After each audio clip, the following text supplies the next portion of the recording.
Coning tubing end. To get a proper sealing, you must use the HHP coning tool that provides approximately a 57° to 59° cone at the end of the tube by completing the following steps. 1. Cut the tube with a Hamlet tube cutter and make sure to clean it properly with a Hamlet deburring tool. 2.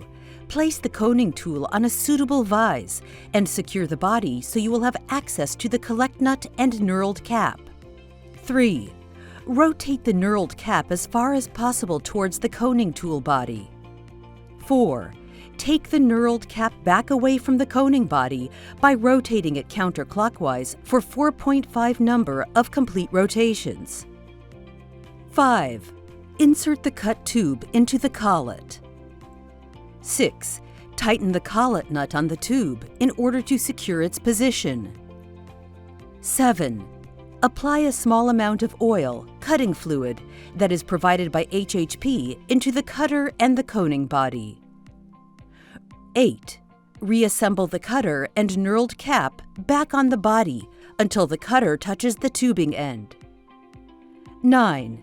Rotate the handle of the cutting tool clockwise rapidly with one hand while simultaneously slowly rotating the knurled cap clockwise with your other hand. Do not force the cutter against the tubing because it will bend. In order to perform the cone completely, please rotate the knurled cap. 10.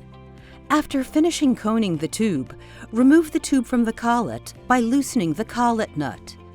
Make sure to clean the cutting fluid and metal chips that remain in the body for the next assembly after removing the knurled cap and the cutter. Threading tubing ends. In order to get a left-hand thread onto the end of the tube for a proper connection, you must use HHP threading tool and operate by the following steps. 1. Remove the knurled cap and the cutter from the coning tool, as it will be used as a holder for the tube threading operation.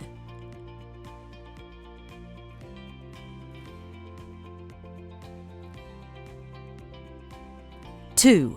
After the tube is secured in place, please place an amount of oil, cutting fluid, on the end of the tube. 3.